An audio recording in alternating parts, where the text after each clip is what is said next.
Boa noite, que bom mais uma vez nos encontrarmos aqui na Canção Nova. Obrigado por nos receber na sua casa, no seu coração. O Além da Notícia chega com aquelas temáticas sempre importantes que a gente tem o costume de trazer aqui. O programa tem se notabilizado exatamente por isso, por abordar temas importantes vivenciais que geralmente a gente não conversa muito, ou se conversa, quer entender melhor ainda, e vai ser o objetivo do nosso programa de hoje. Nós vamos falar sobre um tema que é raro de se falar com tanta abertura e conhecimento dentro da igreja. Vamos falar sobre um assunto que é de extrema importância dentro e fora da igreja no nosso programa de hoje. Denúncias e investigações contra membros da igreja e a transparência desejada pelo Papa. Pois bem, como procede a igreja nesses processos que envolvem denúncias, não apenas nos casos expostos pela mídia, mas em qualquer denúncia que chega ao conhecimento das autoridades da igreja, abusos sexuais, desvios de recursos, desvios de conduta, abusos litúrgicos, abusos de poder, violações disciplinares e etc. São alguns exemplos de fatos que afetam o corpo de Cristo e a pura fé dos fiéis. O pontificado do Papa Francisco tem agido com total transparência em todos esses casos e incentivado o protagonismo da verdade e da justiça. Nosso convidado nos ajudará a entender e a aprofundar esse tema e como ele impacta a vida da igreja. Eu quero receber aqui com muito gosto. Ele já é bastante conhecido nosso e amado ao mesmo tempo também. Quero receber Dom José Francisco Falcão, bispo auxiliar do Ordinariado Militar do Brasil. Boa noite, bem-vindo. Boa noite, Ronaldo. Boa noite a todos. Obrigado. Eu que agradeço sua presença aqui. Dom Falcão é mestre e doutor em Direito Canônico pela Pontifícia Universidade São Tomás de Aquino, em Roma.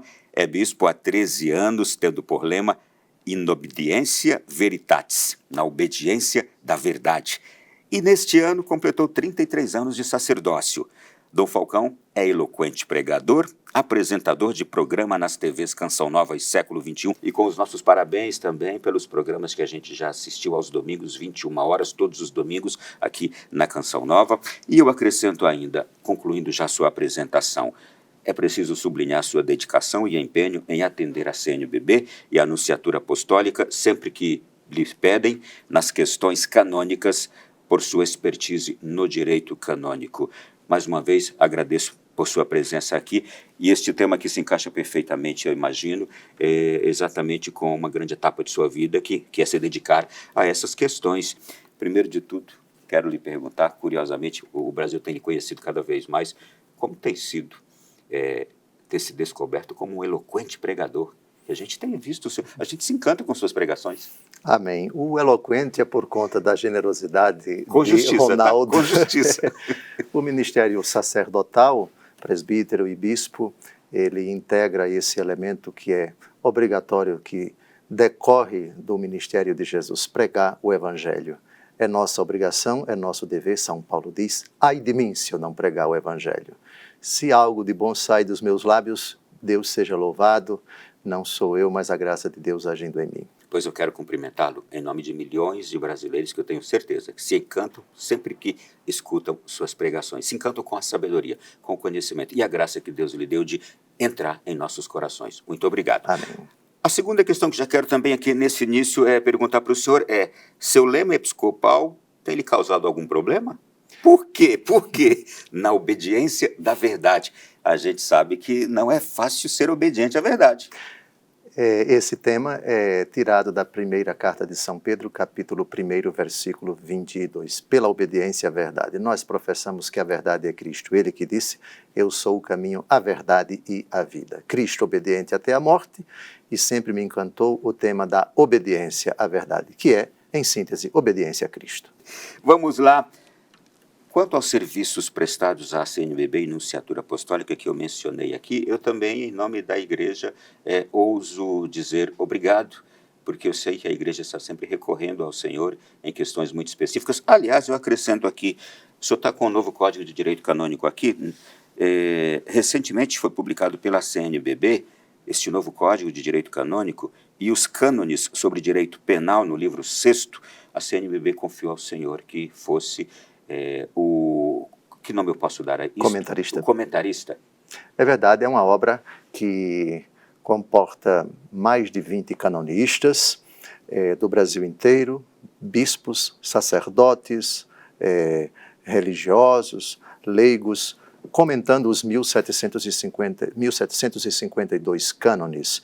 E aí, vários cânones foram confiados a esse canonista, aquele outro, de sorte que a CNBB confiou a mim o comentário dos cânones do livro sexto, que foi recentemente reformado pelo Papa Francisco, do cânon 1311 ao cânon 1399, sobre o direito penal. Sim, o nosso modesto contributo está nessa obra gigantesca feita pela nossa querida CNBB. Em miúdos, esses comentários sobre o direito penal que o senhor fez ali, como é que chegou na minha vida de fiel? Nosso Senhor Jesus Cristo, no capítulo 18 do Evangelho segundo Mateus, diz: se teu irmão pecar contra ti, chama em particular. Se ele te ouvir, terás ganho do teu irmão. Se não te ouvir, chama duas testemunhas. Se não ouvi-las, dize-o à igreja. E se nem a igreja ouvir, seja para ti como um pagão e um publicano. O fundamento do direito penal é a medida caridosa de nosso Senhor Jesus Cristo de aplicar uma disciplina, uma sanção a um membro da igreja que está causando dano, que está causando prejuízo para ela. Punir é uma forma de manifestar amor. Aplicar uma sanção é também uma forma de manifestar misericórdia. São Paulo, na 1 Coríntios, capítulo 13, diz: o amor não se alegra com a injustiça, mas se rejubila com a verdade. Um amor que acoberta a injustiça não é amor, é paternalismo irresponsável. Quem ama também aplica, quando necessário, uma punição. Punir é uma forma de amar. Mateus, capítulo 18 e 1 Coríntios, capítulo 13. Tem muito a ver com o nosso tema de hoje. Vamos chegar lá, tudo, né? Vamos tudo. chegar lá. Eu preciso lhe perguntar agora sobre suas obras brevemente. Delitos e crimes na Igreja Católica. Quando o senhor escreveu o senhor escreveu por quê e querendo ajudar de que forma? Possibilitar um manual que é um comentário ao livro sexto anterior à reforma de Papa Francisco. O Papa Francisco, no ano 2020, se não me engano, promulgou um novo livro sexto com bastante modificação, para melhor, no meu entendimento. Então, o atual livro sexto é reformado por Papa Francisco, mais atualizado, né, incluiu novos delitos, etc. Então, o livro Delitos e Crimes na Igreja Católica, ele comenta, cânon por cânon, os cânones do antigo Código de Direito Canônico, livro sexto. Então, é um manual que diz exatamente o que é um delito, quais os tipos de delito, qual a posição da igreja diante dos delitos, como investigar, como se faz um processo penal administrativo, como se faz um processo penal em foro no tribunal eclesiástico e assim por diante. É um manual, um manual de Código Penal. Puxa vida, também tem a ver com o nosso programa de hoje, eu posso antecipar isso. Eu vou pular outra obra, Sede Vacante, a Transição na Diocese, e vou ficar aqui com a quinta obra do senhor, A Oração Infalível, que me encantou o tema quando eu olhei para o livro e vi que é um kit, na verdade? É um livro só. Ele tem cerca de 400 páginas. É um comentário com os padres da igreja a um versículo só do Evangelho segundo João, capítulo 14, versículo 14. Um versículo em 400 páginas. Sim, mas é um versículo que desperta certamente todo. Quem é que não quer fazer uma oração que não falha nunca? E essa promessa foi feita pelo próprio Jesus. Aspas. Tudo aquilo que pedirdes ao Pai em meu nome, eu vulo farei. Qualquer coisa que pedirdes ao Pai em meu nome, eu vulo farei. Então, isso sempre me intrigou. Meu Deus, nós vivemos da oração, nós cristãos. Então, o que significa pedir ao Pai em nome de Jesus para ser sempre atendido? Aí eu passei um ano me debruçando com os padres da igreja sobre essa temática. E modéstia à parte, não por minha causa, mas por causa dos padres da igreja, mais de 450 citações dos padres da igreja nesse livro. É uma temática fascinante. Como descobrir a oração que não falha nunca? Gente, olha, domjosefalcão.com.br é o site dele. Entra lá que você vai descobrir outras pérolas maravilhosas. E vamos agora, a gente até agora fez aqui um pequeno bate-papo.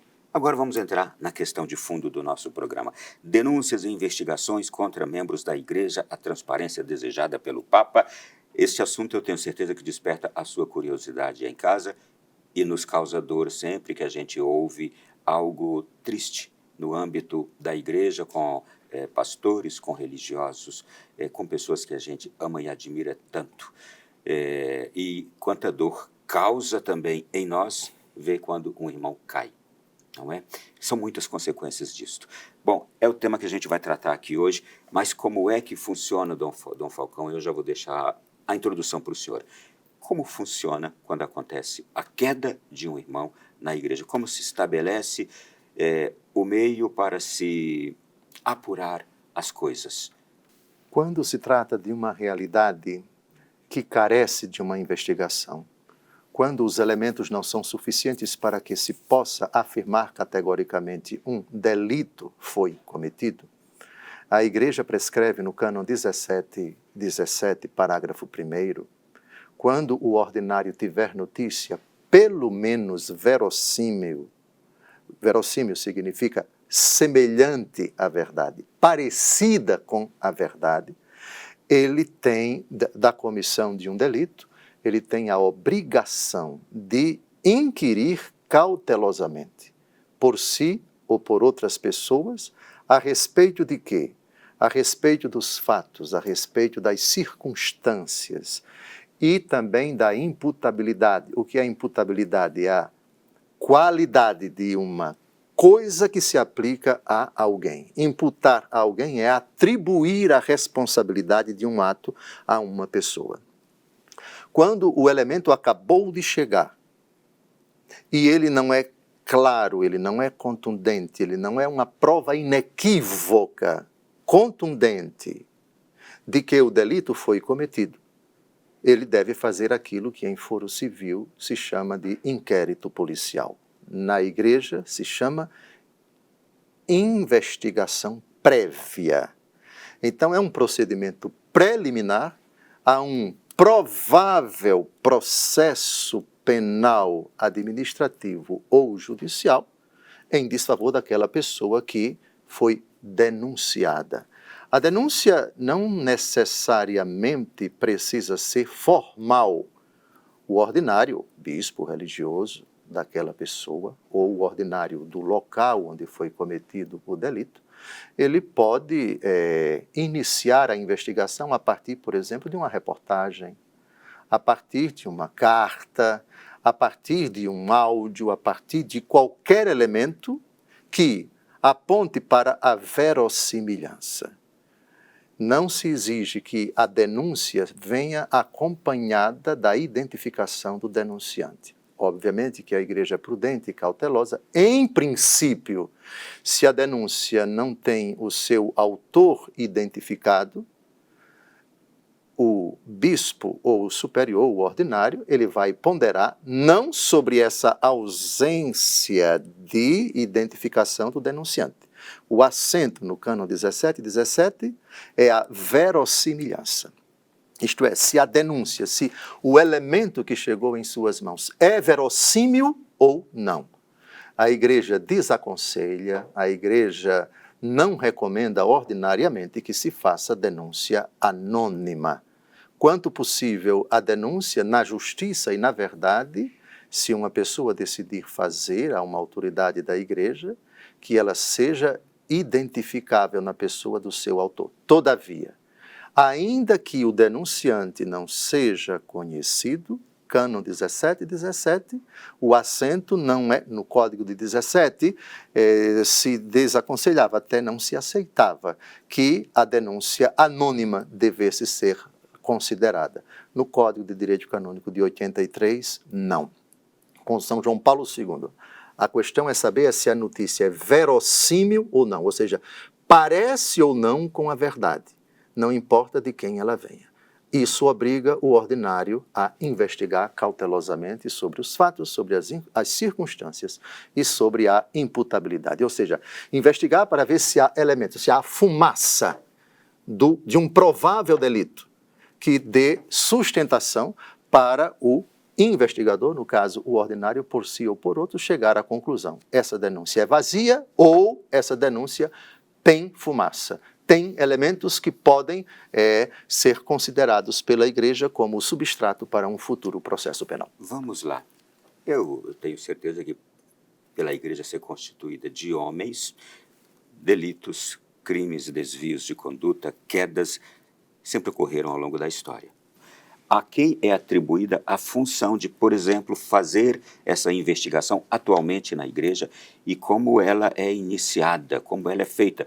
Porque não é uma coisa que é conhecida por nós, não é visível, não é divulgada, não é? Mas ela existe.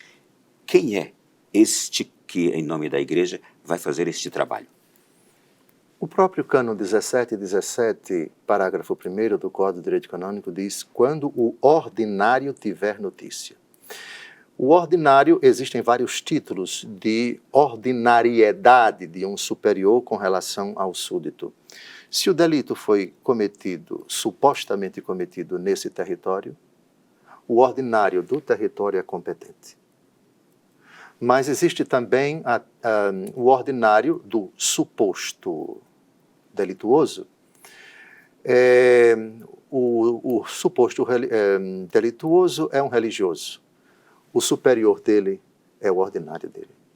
Também ele é competente para iniciar a investigação. Então, primeiro, o ordinário é competente em função do território e ele, por ser religioso, o seu superior também é o ordinário dele.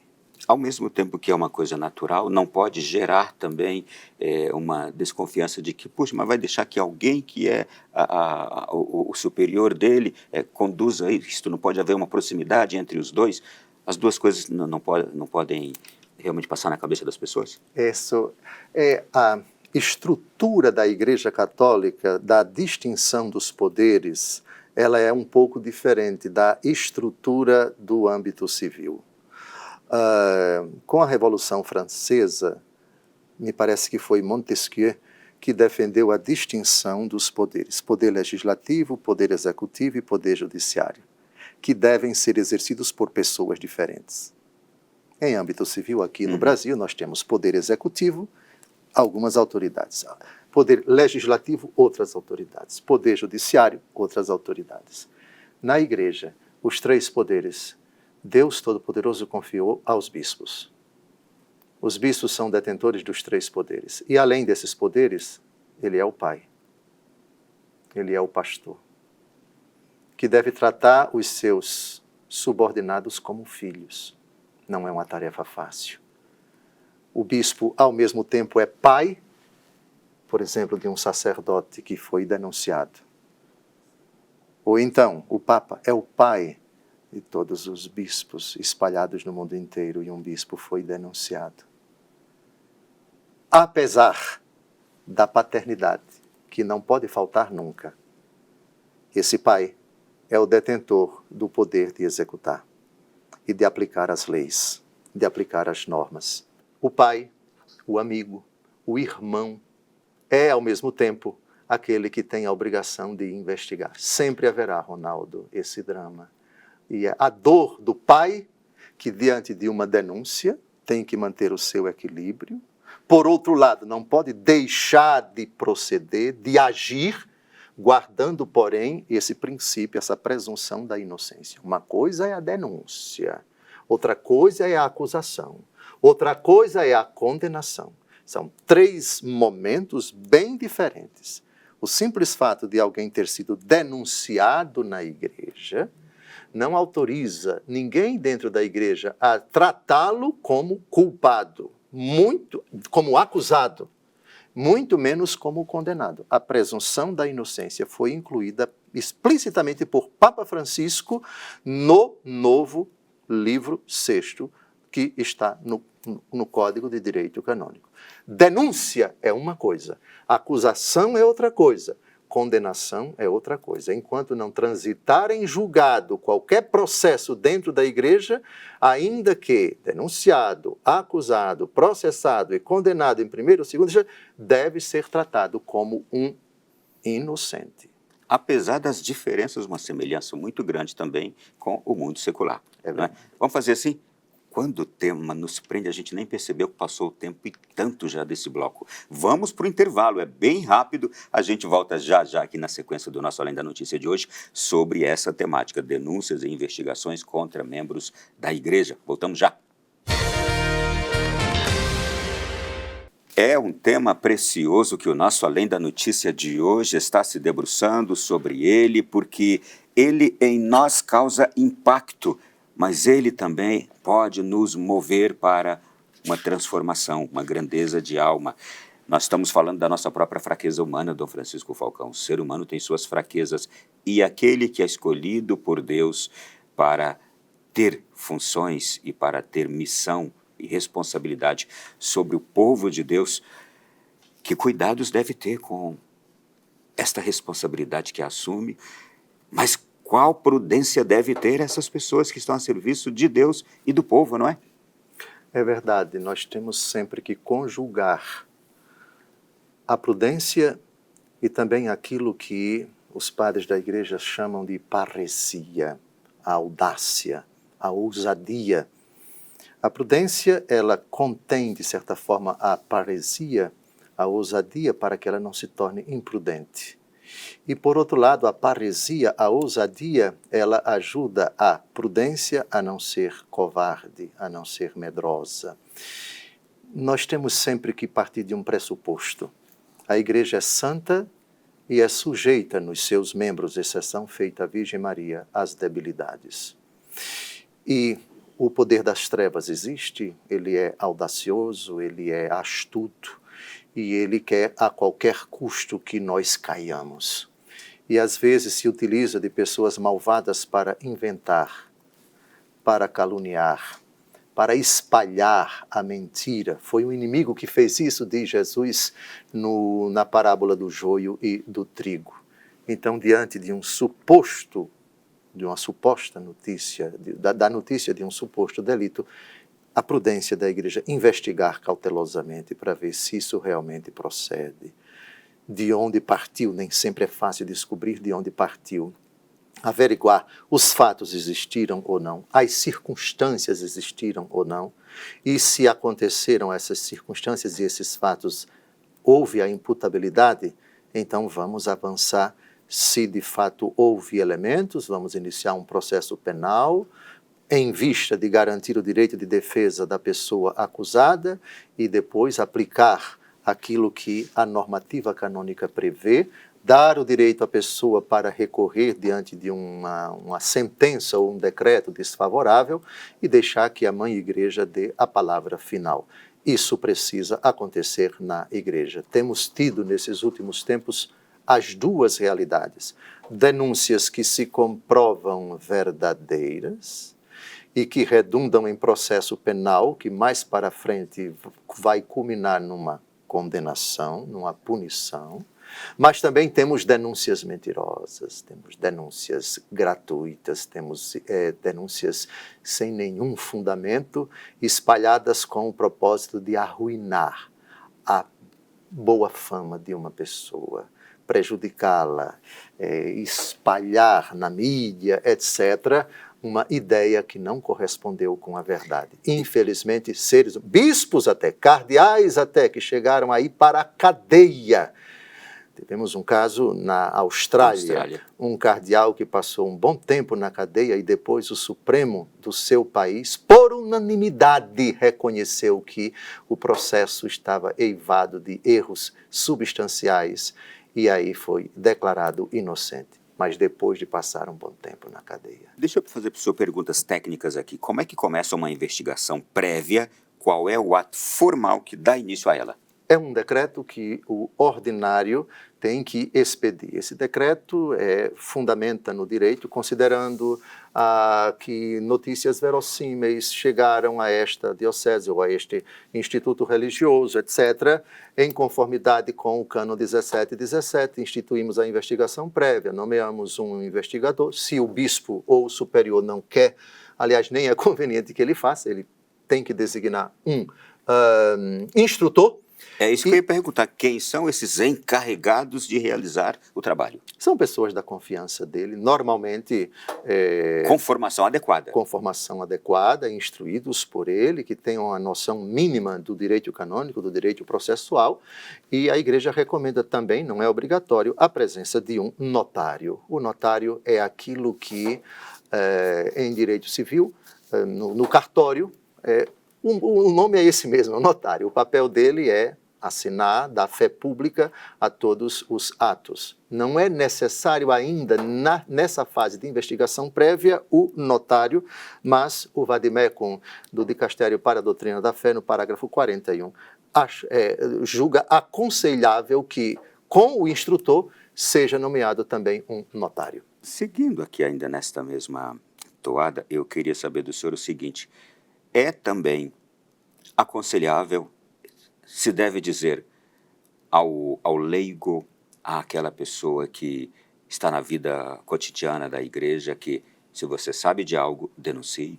Se você realmente conhece uma situação que precisa de correção, apresente-a a este ordinário local, a esta autoridade local, a respeito do mau procedimento de um membro da igreja.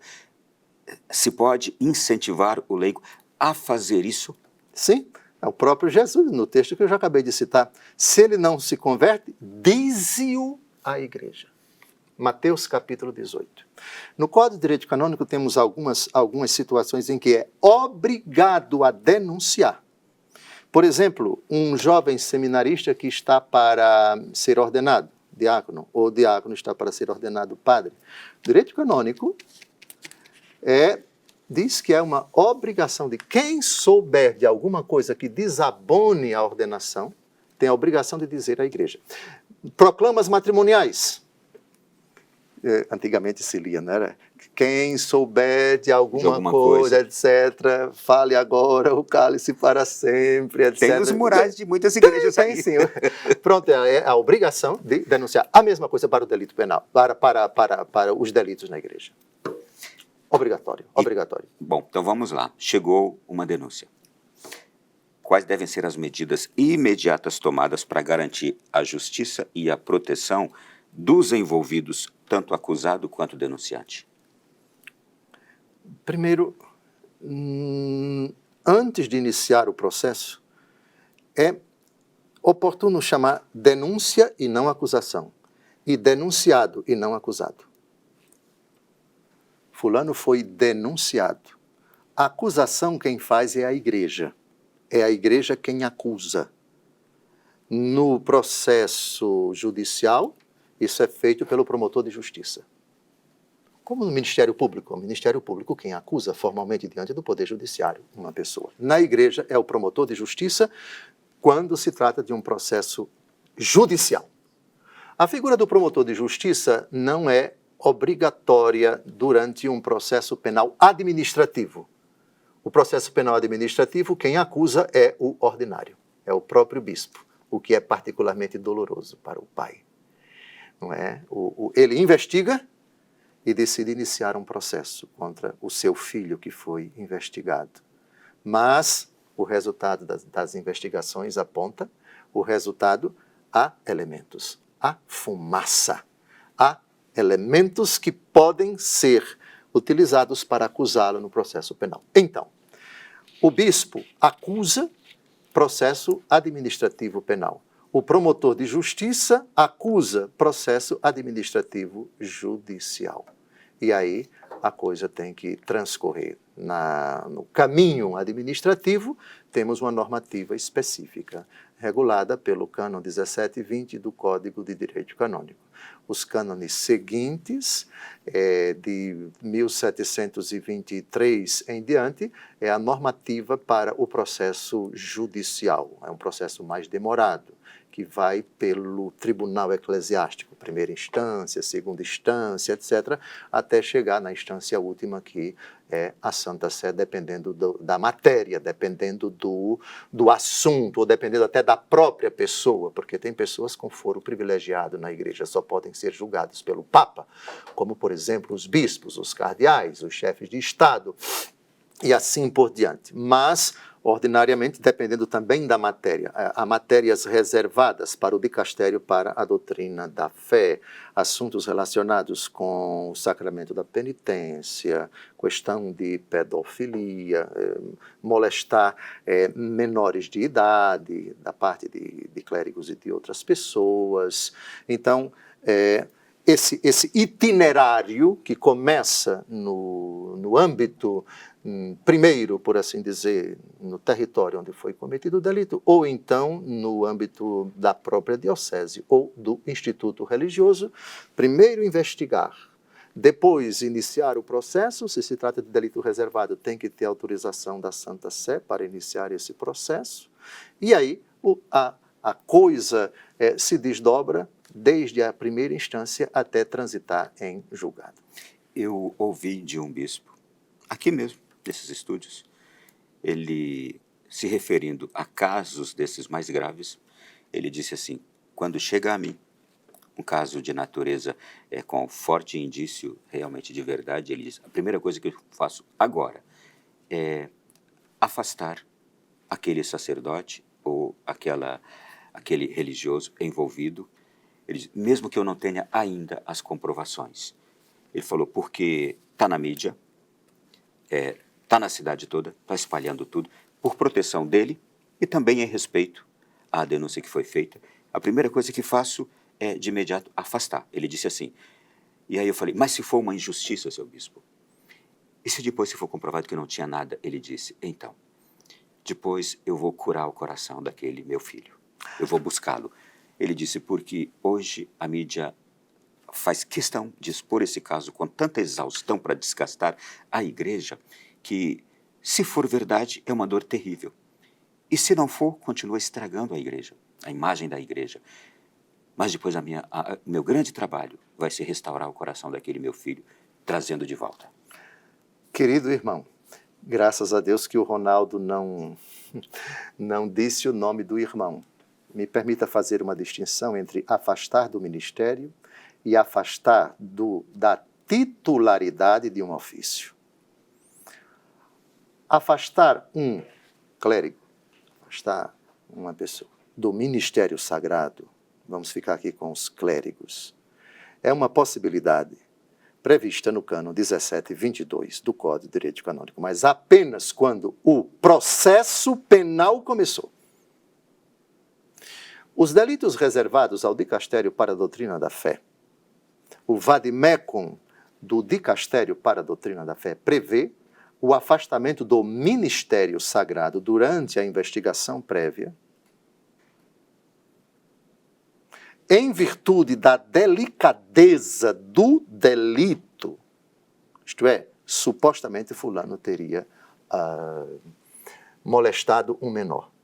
A igreja prevê que nesses delitos reservados à doutrina da fé, delitos a respeito da santidade do sacramento da penitência, delitos de heresia, cisma, apostasia e também delitos de clérigos com menores de idade, a igreja prevê que se afaste do ministério, mas não obriga.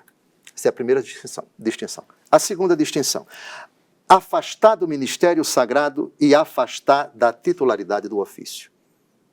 Afastar da titularidade do ofício significa você não vai exercer, por enquanto, o ofício, mas não está afastado do ministério. Vai exercer o ministério sagrado publicamente em outro local. Pensemos, por exemplo, uma denúncia de improbidade administrativa dentro da igreja. Afastá-lo do ministério durante a investigação prévia, antes de começar o processo, isso é proibido. Afastar do ministério sagrado, não. Cânon 1722. Agora, afastar da titularidade do ofício, isso você pode. Lembre-se, ainda estamos na fase da investigação prévia. Agora, começou o processo penal. Cânon 1722, o ordinário que iniciou o processo pode afastar do ministério sagrado e proibir a pessoa de exercer publicamente a celebração da Eucaristia, etc, etc, etc. Então, se distinga bem. Eu quero apenas aqui, então, pedir ao senhor que a gente possa até esclarecer. Como é que a gente pode também classificar a gravidade dos delitos? Os danos. os danos. Nosso Senhor Jesus Cristo disse para Pôncio Pilatos: você não teria nenhum poder se esse poder não tivesse sido dado pelo alto, mas aquele que me entregou tem pecado maior. Pecado maior. Portanto, Nosso Senhor estabelece aqui uma gradação de gravidade de pecado. A responsabilidade de Judas Iscariotes é bem maior do que a de Pôncio Pilatos, do que a de Herodes, do que a de Anás, do que a de Caifás. E também os danos, o prejuízo que o delito causou no seio da comunidade eclesial. Então, obviamente que há delitos, me parece que em direito civil se fala de potencial ofensivo maior e potencial ofensivo menor, não é? Então, são crimes com maior potencial ofensivo e menor potencial ofensivo, porque o dano é maior ou menor. Aí é preciso analisar qual foi o delito e qual o prejuízo que a pessoa causou. Sei lá, um delito de um comportamento escandalosíssimo que foi filmado, que foi registrado, que foi fotografado, etc. O dano é bem maior do que um delito que ainda não é do conhecimento de todos. Mas eu disse assim, genericamente. Sim. Então, é preciso aplicar esses princípios à situação concreta. O dano, fundamentalmente o dano. O dano é maior, o dano é menor. O prejuízo, você percebe no seio do povo de Deus. As pessoas se afastam, estão chocadas, estão perplexas, etc. Outra, o dano é menor. É preciso ponderar. Vamos para o intervalo, uma pausinha aqui. Vamos. Daqui a pouco a gente vai voltar. Eu quero falar no próximo bloco com o Dr. Falcão exatamente sobre a natureza dos diversos casos. Vamos para o intervalo? A gente volta já. É por amor à igreja que a gente hoje está aqui falando sobre este tema, esclarecendo, trocando em miúdos. Olha, é com todo cuidado que a gente está abordando esse tema aqui. Eu faço questão também, sobretudo pelo grande zelo que a gente tem, porque a gente ama. É o corpo de Cristo. Denúncias, investigações contra membros da igreja e a transparência desejada pelo Papa nestes tempos agora. Dom Francisco Falcão é nosso convidado. Dom Francisco, há muita má índole também, inclusive de seminaristas e ex-seminaristas, padres, maus padres, contra seus próprios bispos. É difícil lidar com isso, né? É difícil. A igreja, no Brasil, recentemente, tem um exemplo clássico, eu não posso citar o nome, absolutamente, mas a Santa Sé determinou que o denunciado continuasse no exercício do seu ministério, não fosse afastado, e o tempo se encarregou de dizer foi uma armação. É triste, é triste. Sem provas no inquérito policial em âmbito civil e absolutamente sem provas após a investigação canônica. A mancha da boa fama da pessoa acompanhará essa pessoa pelo resto da vida. Infelizmente, temos que lidar com essa realidade que é cada vez mais prova de que está se cumprindo Apocalipse capítulo 12, versículo 12. Ó terra, cuidado, porque o demônio partiu para vós cheio de grande fúria, porque sabe que pouco tempo lhe resta. O inimigo se utilizando de instrumentos seus, inclusive dentro da própria igreja. A prudência da igreja, cânon 17, investigue cautelosamente. Cautela, não nos antecipemos, não transformemos o denunciado em acusado, e muito menos em condenado. Vamos investigar. Deixemos também que a legislação civil faça a sua parte, colaboremos. Se o delito é perseguido pela legislação civil e também pela canônica, colaboração, mas nessa fase de investigação, cautela. É uma percepção apenas minha, ou boa parte das denúncias, acusações contra padres e bispos partem justamente pela retidão daquele padre, pela retidão daquele bispo, e alguém, vou colocar, enfesado com aquele padre ou com aquele bispo, resolve fazer algo mal contra ele. É apenas uma percepção minha ou isso é real também? E concordo plenamente, e vejo nisso, evoco a última bem-aventurança, esses danos que o inimigo, por meio dessas pessoas perversas, malvadas, que querem arruinar, que querem a desgraça do sacerdote reto, do sacerdote santo, do sacerdote humilde, do pastor de almas digno, mas que não está imune a esses ataques de Satanás. É triste, triste demais, Ronaldo. Muito triste. Temos que conviver com isso.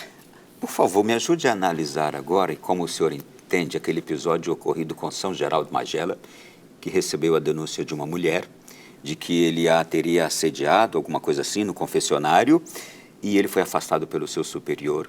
E anos depois, a mulher voltou, se arrependeu e disse que tinha inventado uma mentira contra ele. E aí, então, o superior dele o chama e disse: mas, Geraldo, por que você nem se defendeu? E ele disse assim, é o que eu escutei, ele disse assim: eu não precisava me defender, Deus sabia. O quanto São Geraldo Magela estava certo ou não nesse jeito de agir. Assim, quando se trata... E o episódio é isso mesmo? Sim, sem dúvida alguma. Eu não sei se está aí a fonte, mas já ouvi, no tempo do seminário a gente escutou isso, sem dúvida alguma. Há determinados delitos que a defesa do acusado ela é bastante restrita. Pensemos, por exemplo, alguém que é contratado por alguém que para arruinar aquele sacerdote inventa que na confissão ele molestou. Delito de solicitatio ad turpia, de solicitação para as coisas torpes. Então, a pessoa vai se confessar, qualquer pessoa pode se confessar com o sacerdote e, infelizmente, aqueles que têm maldade dentro do coração podem sair gritando: esse padre no confessionário me assediou, etc, etc. E vamos imaginar que seja uma denúncia mentirosa. O sacerdote não pode revelar nada daquilo que ele ouviu em ordem à absolvição dos pecados. Ele está completamente indefeso. Não pode revelar, nem para se defender, nem para salvar a vida de uma pessoa. Ele pode revelar nada daquilo que ele ouviu em confissão. Nós, sacerdotes, confessores, estamos obrigados a guardar o sigilo da confissão, ainda que com o preço da nossa própria vida. São João Nepomuceno foi assassinado porque o rei queria que ele revelasse o segredo da confissão e ele não revelou. Nesse sentido, São João Nepomuceno, para nós, é um modelo. Nesse âmbito em que estamos obrigados a guardar o sigilo da confissão, estamos completamente indefesos. Por outro lado, no âmbito da confissão, sacerdotes indignos podem, de fato, se aproveitar do sigilo da confissão para cometer dois delitos: a revelação direta do sigilo da confissão, que é um delito gravíssimo, hediondo na igreja, excomunhão, late sentença reservada. Em nenhum caso. Em nenhum caso. Pois bem, e o delito de solicitatio ad turpia, ou seja, de solicitação, no contexto da confissão, para a prática com o penitente de coisas pecaminosas em âmbito sexual. E aí a igreja tem dispositivos para investigar, investigação prévia, etc., colhendo os elementos e encontrando indícios graves ou provas, é previsto um processo com uma pena bem dura que pode chegar, inclusive, à demissão do Estado clerical. Bom, vamos falar então agora de naturezas de delitos. Quais tipos de delitos são mais comuns, outros nem tão comuns, mas que existem? O novo livro 6º do Código de Direito Canônico divide os delitos em 7 categorias. Primeiro, delitos contra a fé e a unidade da igreja. Pensemos, por exemplo, apostasia, heresia, cisma. Segunda categoria, delitos contra as autoridades eclesiásticas e o exercício dos encargos. Exemplo, o que seria este? Uma pessoa atentou fisicamente contra um padre, contra um bispo, atentou contra a vida do pontífice. Isso nós estamos falando de um religioso que atenta contra um outro religioso, contra um bispo, o leigo também? Sim, sim. E claro, eu perguntei para o Dom Falcão a natureza de delitos, esses tipos de delitos no âmbito religioso. Perfeito.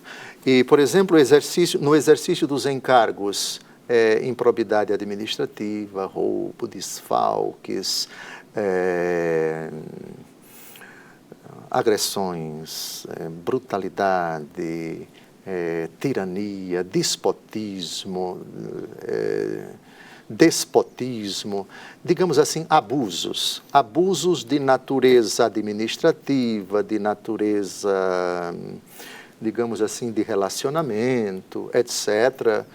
Delitos da convivência e do exercício daquele ofício que a igreja lhe conferiu. E enquanto o senhor está falando aí, naturalmente nós estamos recordando aqui de muitas reportagens recentes, que mostraram isso, seja numa diocese, seja até na Santa Sé, que o Papa Francisco veio combatendo essas coisas todas. O senhor está falando, a gente já vai identificando com manchetes que a gente ouviu aí de poucos anos para cá. Perfeito. Terceira categoria, delitos contra os sacramentos. Os 7 sacramentos. O senhor poderia dar alguns exemplos para a gente, até para que o nosso povo também vá ali identificando bem? Abusos litúrgicos, desrespeito às normas litúrgicas contidas nos livros litúrgicos aprovados pela Igreja. Qualquer sacramento. Celebração indigna, celebração consciente e voluntária de violação, de transgressão das normas litúrgicas.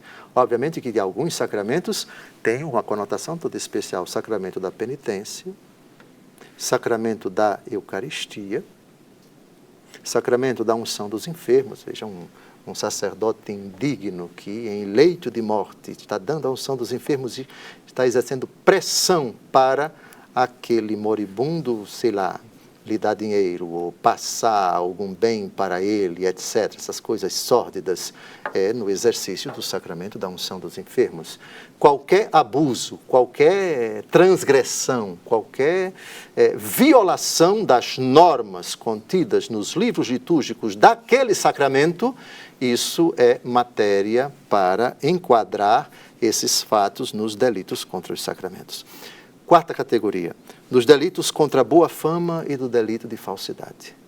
Injúria, calúnia, difamação dentro da igreja, alteração de documentos, todo tipo de mentira que é comprovada com documentos, com depoimentos, com vídeos, com áudios, etc.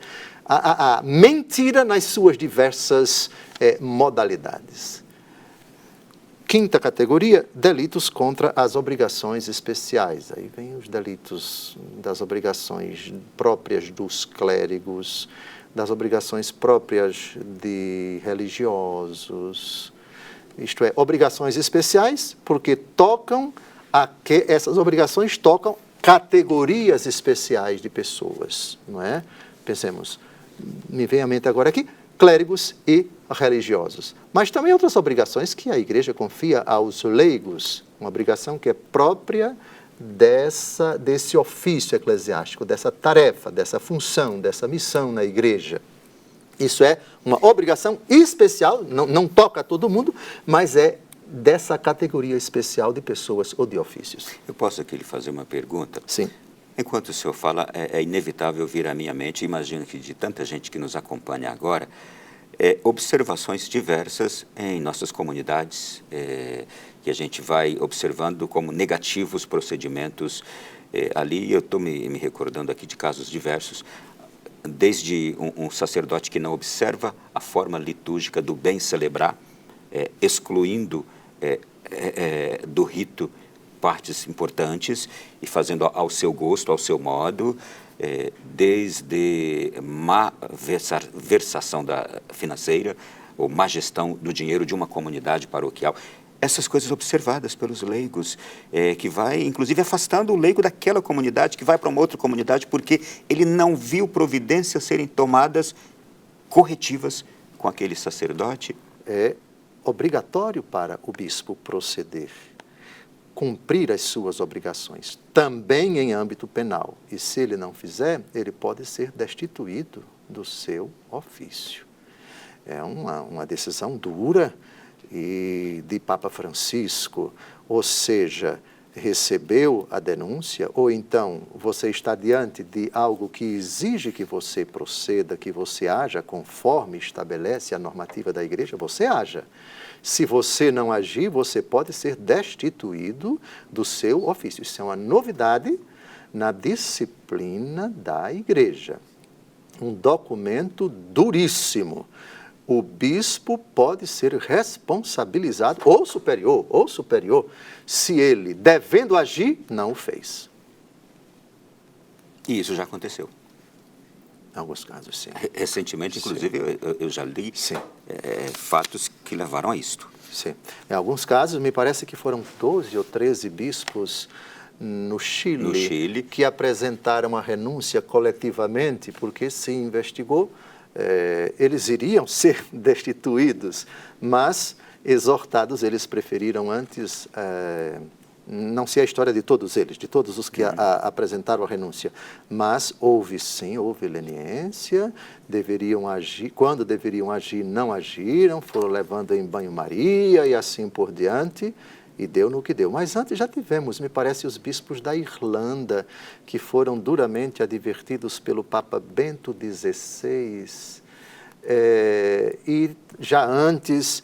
com São João Paulo II, alguns bispos dos Estados Unidos da América. Eu estudava em Roma fazendo mestrado, quando São João Paulo II chamou os vários bispos dos Estados Unidos para reuniões, etc., etc. Sim, tivemos casos de omissão, e isso trouxe danos tremendos para a igreja. Papa Francisco é que determinou, como uma mãe amável, como uma madre amorevole, a possibilidade de destituir o superior que deveria agir, deveria proceder e não procedeu.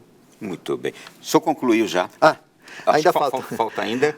Quinta categoria de delitos, delitos contra a vida, contra a dignidade e a liberdade do homem, que entra também a questão do aborto, e a sétima categoria de delitos, a norma geral conclusiva, que é o cânon 1399, a violação de qualquer lei divina ou canônica. É um cânon, digamos assim, que não é uma exceção ao princípio da reserva legal, isto é, você só pode punir algo que está previsto na lei, porque a normativa da Igreja Católica contempla também o direito divino natural e o direito divino positivo. Então, por exemplo, um delito que não é previsto explicitamente no Código de Direito Canônico, um padre que quer mudar de sexo. Mudar de sexo, entre aspas. Sim. Esse delito não é previsto no Código de Direito Canônico até o cânon 1398, mas o cânon 1399 é uma violação do direito divino natural. Teoricamente, ele pode ser enquadrado no cânon 1399, não por ter violado uma norma canônica, mas por ter violado uma norma de direito divino natural, isto é, impregnado na própria natureza. Num dos primeiros que o senhor mencionou apostasia, heresia e cisma. E num dos últimos, cisma. E num dos últimos agora o senhor mencionou as questões da vida. É inadmissível que um sacerdote tenha qualquer comportamento que admita, por exemplo, o aborto em algumas circunstâncias. Mas já tivemos casos, sim. Exato. Mas já tivemos casos, sim, de sacerdotes e algumas punidos. outras atitudes sobre temas atuais que a gente está vendo serem um verdadeiro atentado contra a tradição, contra as Sagradas Escrituras, a moral da igreja, e a gente está vendo religiosos assumirem publicamente isto hoje. Causa escândalo também. Escândalo, e sobretudo quando o próprio sacerdote, eu digo isso porque casos se tornaram públicos, áudios divulgados, etc. Isso redundou num processo penal que levou à demissão do Estado clerical, mas, infelizmente, houve casos, Ronaldo, sim, de um sacerdote indigno ter orientado, aconselhado, isso foi gravado em áudio pela própria ex-amante, para cometer esta coisa horrorosa. Ele foi demitido do Estado clerical, mas há casos, sim. A gente falou, e antes de concluir esse bloco, para a gente cumprir que seria neste bloco, sobre quando chegam as denúncias, aquela forma de se chamar o denunciado, não é o envolvido na denúncia, para se fazer aquele comunicado. Como é que é feito isso, Dom Falcão? O Vademecum, do Dicastério para a Doutrina da Fé, que é um manual que orienta como proceder durante a investigação. Isto é, e a igreja tem uma maneira de proceder e que está escrita para que não se cometa erro em tudo isso, né? Ah, sim. Eu quero pedir à Uniceia para colocar aqui no crédito embaixo o link do site do Vaticano, onde tem esse manual, e coloque em língua portuguesa, para todo mundo na face da terra ler esse manual. Tudo com muita transparência. O que a igreja deve cumprir está neste manual que você está vendo aí. No parágrafo 52 e 53, nos 2 parágrafos, a igreja a respeito disso diz o seguinte. A pergunta do Ronaldo foi essa. O investigado deve ser comunicado da abertura da investigação prévia? Na fase da investigação prévia, uma tarefa particularmente delicada que cabe ao ordinário ou ao hierarca é decidir se e quando informar dela o acusado. Para esta tarefa não existem critérios uniformes ou explícitas disposições da lei. É preciso avaliar o conjunto de bens em jogo. Além da proteção dos direitos e da boa fama das pessoas interessadas, há que ter em conta também, por exemplo, o risco de se degenerar a investigação prévia, o escândalo dos fiéis, a conveniência de recolher primeiro todos os elementos indiciários que possam ser úteis ou necessários. Dou 2 exemplos opostos. Fulano foi denunciado, mas há realmente alguma coisa aqui que aponta foi uma armação. E o sacerdote sofre do coração. Tem marca-passo. O bispo julga. Foi uma denúncia. Eu tenho que iniciar a investigação, mas se eu disser para ele, provavelmente ele vai ter um ataque do coração e vai morrer. E depois essa investigação pode se revelar uma denúncia vazia. Entendeu, Ronaldo? Sim. Outro oposto. Fulano foi denunciado, mas provavelmente isso é verdade. Mas se eu chamá-lo, ele vai exercer uma pressão terrível sobre os denunciantes e vai perseguir tal e tal pessoa, e isso vai afastar, vai dificultar as investigações.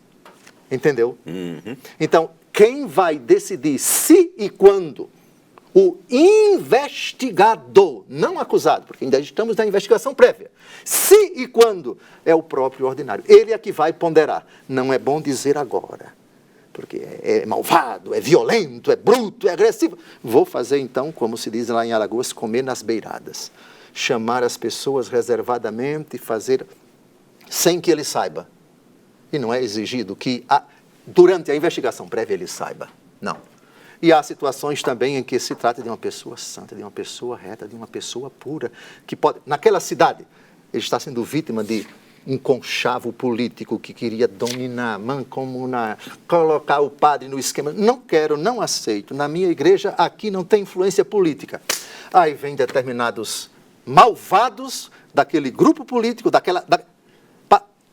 entendeu? Uhum. Então, não vamos revelar agora. Não vamos dizer para ele que está havendo uma investigação. Cada situação é quem vai dizer se o ordinário, com o seu bom senso, com a sua prudência, se deve comunicar ao investigado ou não, que chegou uma denúncia. Segura aí, como se falava antigamente nos Trapalhões, segura aí na poltrona. Já a gente vai voltar para continuar aqui esse programa. E olha, no próximo bloco, onde se realiza a investigação, quanto tempo deve durar uma investigação assim na igreja, não é? É prevista na investigação a convocação do denunciado, dos denunciantes, de outras pessoas. É uma espécie de advogado que faz isso, isto é, quem é que pode atuar no tribunal da igreja nessas questões. Intervalo. Um Além da Notícia elucidativo, investigativo. Um Além da Notícia esclarecedor, sim, eu acho que é um pouco de tudo isso também, mas sobretudo é um Além da Notícia que manifesta o nosso zelo, nosso cuidado e o nosso desejo de transparência na igreja, para o bem da própria igreja e de todos nós, seus membros. Estou recebendo o Dom José Francisco Falcão aqui em nosso programa, perito nessas questões que a gente está tratando, porque o senhor é doutor em Direito Canônico, e eu tenho perguntas aqui importantes, e temos tão pouco tempo agora, mas eu vou avançar com o senhor aqui.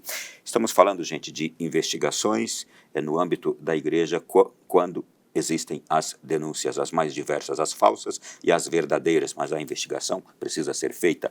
Dom Falcão, é prevista na investigação prévia a convocação do denunciado, dos denunciantes, de outras pessoas? Sim, o papel da investigação prévia é recolher elementos para avaliar. Depois de comprovar ou de ter diante de si o ordinário, os fatos, as circunstâncias e a imputabilidade. Para isso, às vezes, eu diria quase sempre, é importante recolher provas materiais, aquilo que é possível recolher, coisas escritas, vídeos, áudios, etc., mas também o depoimento de pessoas, a chamada oitiva de testemunhas. Cabe ao investigador escolher aquelas pessoas de cujo depoimento possa vir algo realmente que ajude a igreja, o ordinário, a ponderar, a ter um julgamento sobre a fundamentação ou não da denúncia, se é uma denúncia que procede ou não procede. E aí é previsto, sim, convocar o denunciado, mas lembre-se, no bloco anterior, não é obrigatório você escutar o denunciado. O ordinário pode dizer, por enquanto não vamos ouvi-lo. Mas é previsto escutar o denunciante. Se trata de menor de idade, ele deve vir acompanhado pelo seu responsável, pai ou tutor ou responsável, e também aquelas pessoas que podem ser, digamos assim, que foram testemunhas oculares ou que podem oferecer elementos para o ordinário, para o investigador ter uma noção da fundamentação ou não da denúncia. Então, denunciante, quando ele é identificado, ele é convocado. Quando? Porque a denúncia às vezes não procede de um denunciante, a denúncia é anônima, etc. Então, mas se o denunciante pode ser identificado, é conveniente escutá-lo, sem dúvida alguma. E é necessária a presença de um advogado canônico que acompanhe as testemunhas que serão ouvidas na audiência? Não, de forma alguma. Não há um direito para as testemunhas. O investigador pode até permitir, mas não se pode dizer que as testemunhas durante a oitiva, inclusive o denunciante, não há um direito ao advogado canônico durante essa fase. Repito, o advogado canônico, durante a investigação prévia, é uma possibilidade para entrar na sala de audiências apenas para o denunciado e mais ninguém. Eu só queria acrescentar uma coisa. O denunciante foi convocado para depor. Ele tem o direito a entrar com o seu advogado canônico, direito ele não tem. Mas o investigador pode permitir. Da mesma forma que ele pode proibir.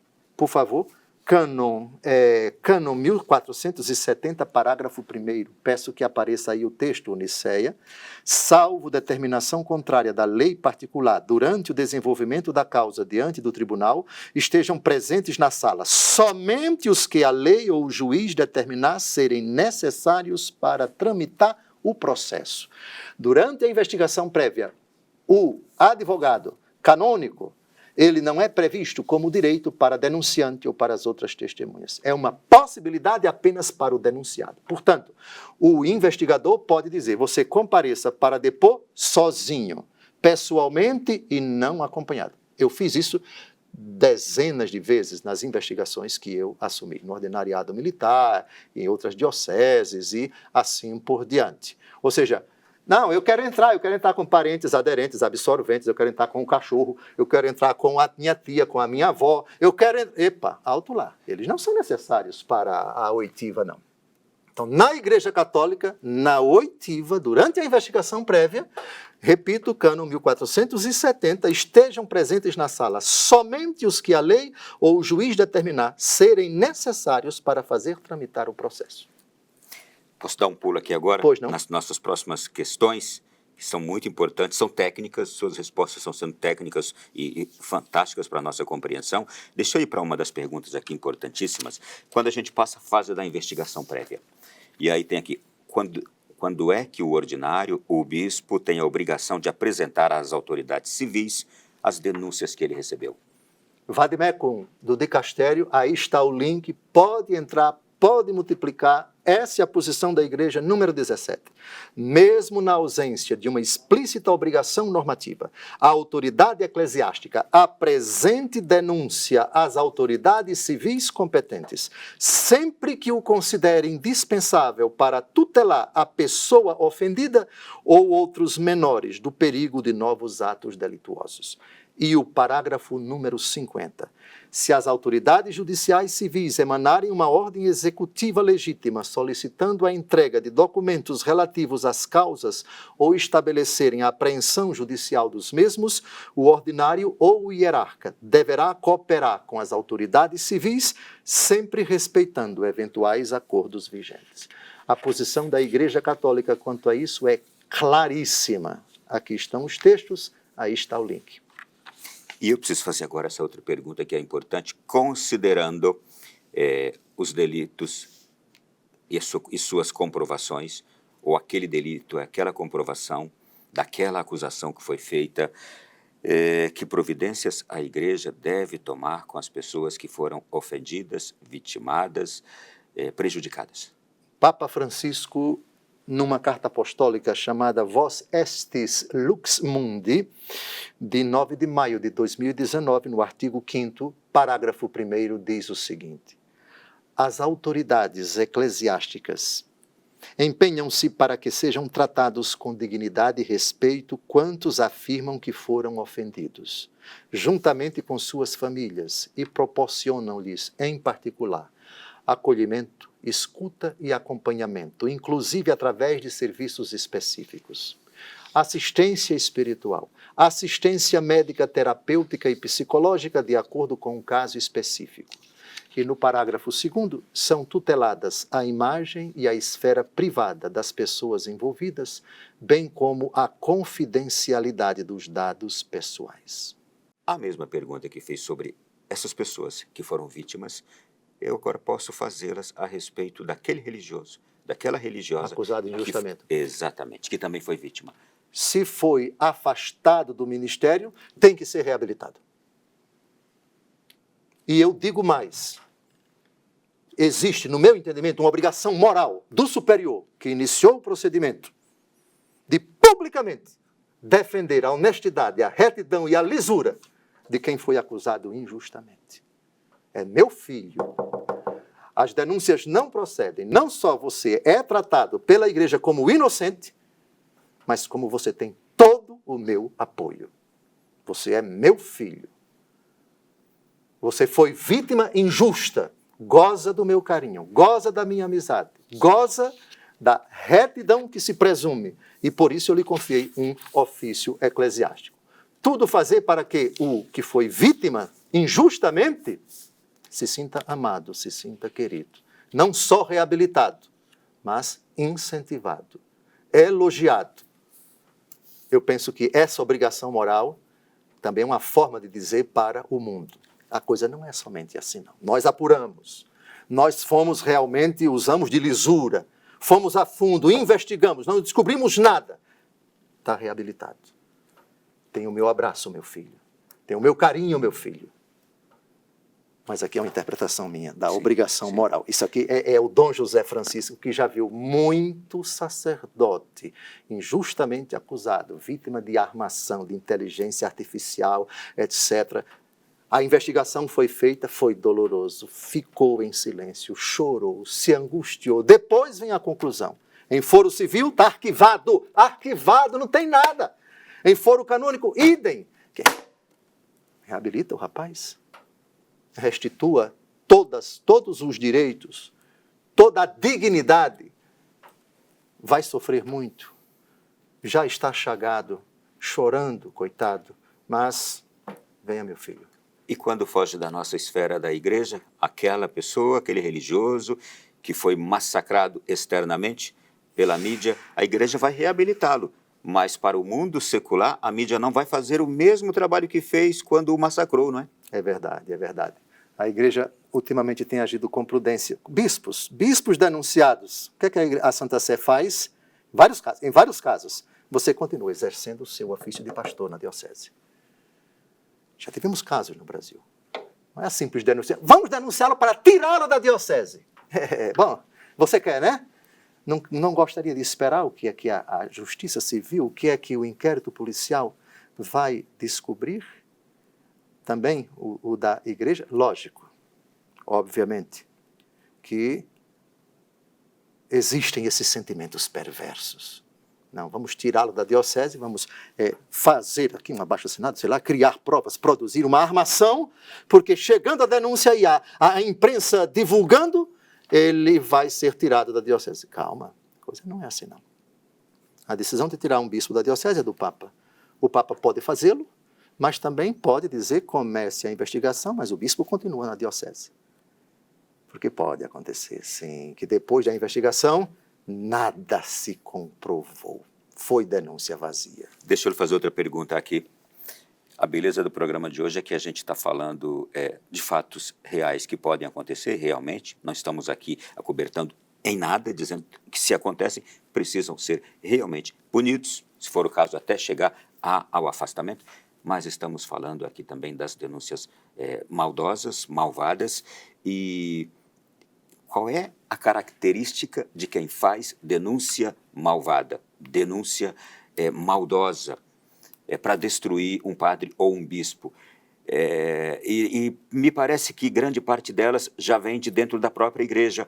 Um seminarista, um mau padre, é isso mesmo? Eu utilizaria a expressão de Nosso Senhor Jesus Cristo, lobo com pele de cordeiro, o que é uma coisa muito difícil de você descobrir. Mas Jesus diz que a árvore se conhece pelos frutos. Uma árvore boa não pode dar maus frutos, e uma árvore má não pode dar bons frutos. Fica muito difícil você descobrir como descobrir o denunciante quando ele é anônimo. Mas, quando ele se identifica, há como você, se a investigação for bem feita, de você reunir elementos, de você colher depoimentos, ainda que a investigação prévia demore um pouquinho e tal, mas, como já dizia Dom Oswino, meu arcebispo, antigo arcebispo militar, diz que o diabo faz a panela, mas esquece a tampa. E o diabo fica dentro da panela, mas deixa o rabo do lado de fora e você percebe, aqui tem alguma coisa, aqui. O diabo tem um modus operandi que não é muito diferente desse caso para aquele outro. A astúcia também daqueles que são os filhos da luz, Nosso Senhor ajuda a gente a descobrir, juntando os elementos, aqui tem armação, aqui a coisa parece que é. Enfim, mas esse juízo final, quando se trata de investigar bispos, por exemplo, é o juízo da igreja. E quando se trata de investigar clérigos, se são delitos reservados, faz-se a fase inicial, investigação em âmbito do Instituto Religioso ou da Diocese, e os autos são remetidos para a Santa Sé, que vai emitir o juízo final. Não tem possibilidade dentro da igreja de uma investigação prévia ser uma armação. Eu vou explicar por quê. Porque quando o investigador faz a sua parte, manda para a Anunciatura, manda para a Santa Sé, que é livre para determinar uma segunda investigação. Ou uma terceira investigação. Eu não posso revelar, mas atenção. Todas as investigações que eu fiz, e foram poucas, eu não posso revelar. A Santa Sé mandou um segundo investigador. Mandou um terceiro investigador. Portanto, não existe isso. Foi armação. Não, a igreja não é boba, não. A igreja tem toda a liberdade de mandar um investigador, depois mandar outro investigador, depois mandar outro investigador. A igreja, ela tem 2000 anos de história e ela não tem nada de boba. A gente tratou neste programa hoje aqui de consequências, de um fim, de atos de pessoas que chegaram, ou que podem ter chegado a cometer delitos graves no âmbito da igreja, e essas pessoas são religiosas. Onde estaria a origem deste desvio? Já seria desde o seu discernimento vocacional? Qual é o tamanho da dificuldade que tem a igreja, e eu sei que realmente não é fácil, de fazer uma boa apuração vocacional daqueles que estão ingressando no seminário e que poderão vir a ser mais tarde um mau padre, ou um mau bispo, ou uma má religiosa. Qual é o tamanho dessa dificuldade para se evitar consequências terríveis, como a gente vê acontecer, lamentavelmente? A igreja tem normas bem claras, bem precisas a respeito da pastoral vocacional, dos critérios, tanto no Código de Direito Canônico como em tantos outros documentos, a Ratio Fundamentalis, do Dicastério para a Educação Católica, para os seminários e tantos outros documentos. As normas são rígidas, elas são rigorosas, critérios que envolvem um discernimento a respeito da dimensão humano-afetiva, da dimensão intelectual, da dimensão pastoral, da dimensão litúrgica, do seminário, do seminarista. Daí a importância da convivência num seminário onde o candidato com os demais ele possa ser acompanhado por uma equipe séria de bons formadores com uma vida ilibada e que sejam simplesmente fiéis ao que determina a igreja. São seres humanos sujeitos à queda, como todos nós, sujeitos à fragilidade que é própria da natureza humana, mas é o período da prova, é o período em que há de se descobrir no candidato aquelas qualidades humanas, qualidades cristãs e aquelas qualidades futuramente sacerdotais, amor à igreja, retidão de doutrina, vida moral ilibada, devoção a Nossa Senhora, a caridade, a solicitude para com os pobres, os pequenos, os infelizes, o amor à igreja, a obediência aos seus superiores, a inserção na própria comunidade. É uma gama de virtudes, de qualidades para o futuro sacerdote que compete à equipe de formadores levar em conta, discernir e apresentar ao bispo ou ao superior, segundo o nosso modesto juízo, considerando a evolução em âmbito intelectual, humano, afetivo, espiritual, pastoral, nós julgamos que esse candidato é apto. E aí quem bate o martelo é o bispo diocesano ou o superior do religioso. E eu creio que a gente pode chegar com a seguinte conclusão. Os erros existem. Os que cometeram delitos são reais, existem também. Mas que a imensa maioria desses membros da igreja que estão a serviço no mundo, todos os dias, despertando cedo, deitando-se tarde e se dedicando, gastando suas vidas pelo amor ao Evangelho e ao povo de Deus, eu acho que é uma maioria imensa e que as exceções são aqueles que realmente erram e caem. O que fazer, então, diante de tudo isso, Dom Falcão?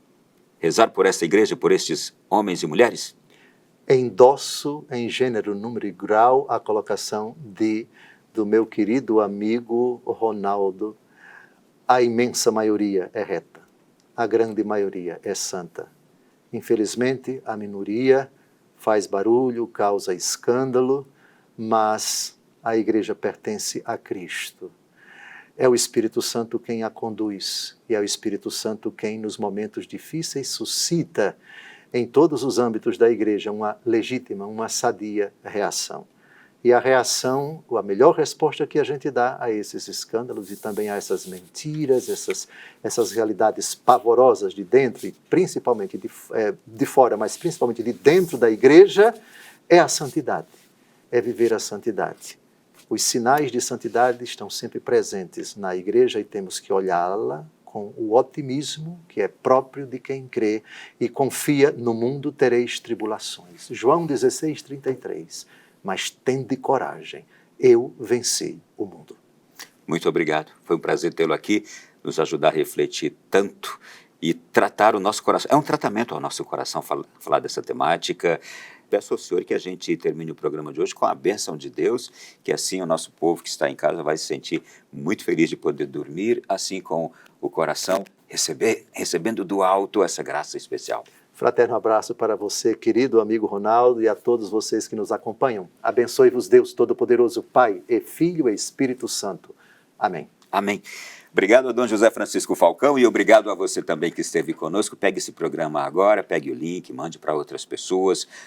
Publique, duplique, multiplique este programa para que outras pessoas possam também ouvir, conhecer, entender melhor e amar mais ainda a nossa igreja. Grande abraço a todos, fiquem com Deus, até semana que vem num novo Além da Notícia.